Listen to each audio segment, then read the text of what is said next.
All right, you haven't had a garden update in a while. It's probably been at least a month, but we have had torrential downpours and it has drastically affected my garden. I can't harvest any tomatoes. They've all split before they even turn red.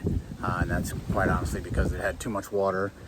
My cucumbers now have spider mites and we got to harvest some jalapenos. So let me get on this and show you here real quick. If you can see it, you can see the cucumbers were still flowering.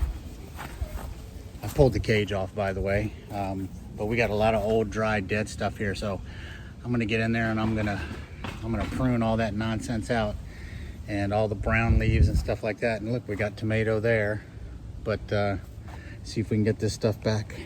See if we can bring it back to the land. Oh, I'm dropping my phone. The land of the living. Okay.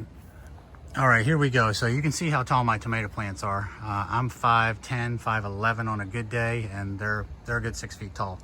So everything down low, keeping all kinds of airflow in here and up in through here as well. I might prune some more of those off, some more of those leaves. And you can see there's still some brownage in there, but getting these things back up going skyward, I had that net over here which capped them off right here. So maybe they'll fare a little better. They love this Texas sun though, man.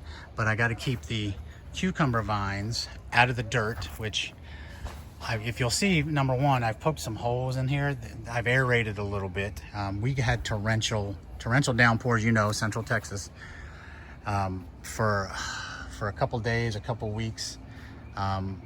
Luckily for me, I still have, you can count the roots there, 1, 2, 3, 4, 5 cucumber plants out of the 12 that I originally planted, still stalked up out of the ground. So still got flowers, still got little cucumbers trying to come out. So we're just trying to protect them. I got some more brown stuff I got to get off of there. The big thing was getting these off the ground, and you can see the white spots, which are going to be spider mites.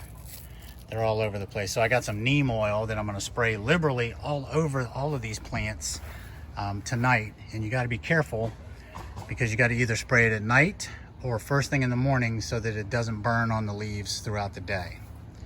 So anyway, the other thing that was very important was getting all of the dead organic matter up off the ground. I still got some yellow flowers down there I got to pick up. I got some, you can see the rotted leaves down there, and that's going to bring on blight and some disease. So I may just take a hand rake through here, rake it all up, and then I'll get some fertilizer down when I'm sure these plants aren't stressed anymore.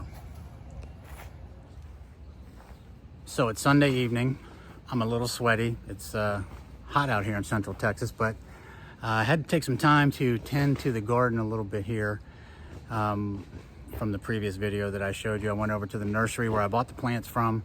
They told me what to use here. I'm going to show you that in a minute, but I need to show you how I had to clean up my garden bed, because the only thing I've got in there right now are tomatoes, cucumbers, jalapenos, and pimentos. Okay, so everything was growing every which way. And the one thing that they advised me on with the tomato plants is prune them, but prune the stuff that's going east and west, left and right. Do not prune anything that's growing up, because that's where the flowers and the fruit are going to come from. So that's what's collecting the energy again. So you're going to look here in a second. I'm going to walk you through this, but I've tied stuff to the top of my, I don't know if you saw the netting that I had around my garden. I'm not going to leave that on there anymore, but I'm going to leave the skeleton of it because that really works well for tying up cucumber vines and tomato plants. So let's take a look at it. Here's what I do with the tomato plants, and you can hear the hammering, the nail gun in the background. I got a neighbor getting a new roof on a Sunday. Those guys are putting in the hours, but I just tied them up. I just found a thick part like that right there, a thick part of the tomato plant. I pulled it up with my bare hand to see how much it could tolerate, and then I tied it off at the top of the structure here. You can see these were actually so long that they were touching the ground. So I've got them tied up here and hopefully going in the right direction skyward. We got some flowers. We've got some flowers there as well. I tied all these up. We want them going toward the sun. We don't want them going east and west. So there we go. And you can see with the cucumber vines, I've just draped them over the bones of this net, the skeleton of this net. And I tied them where I needed to, and as they get longer, I'll just keep wrapping them wrapping them around, wrapping them up and over, and hopefully we can bring these bad boys back to life. Damn black mosquitoes I just sprayed in my backyard and they're back out already. But hopefully this helped you. Again, the rain, the amount of rain did not help us. It hindered us. All of my tomatoes that came in during that rain and after that rain actually split before they even started to ripen. So I pruned them all off. I just bit the bullet, I pruned them all off. But hopefully we can bring these plants back. And I'm gonna spray the neem oil on them now. I'm gonna show you all what that stuff is here in a little bit. And I also got some, I can't remember what it's called, but it's for flowering vegetables. And as soon as you get flowers on your vegetables, you give them a couple shots with this spray and it makes them close back up to start making fruit. So over the next couple weeks, we're gonna see if we can start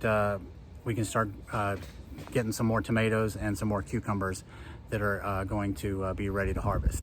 Okay, so here's your spray. You can see $14.99 for this. This is already diluted.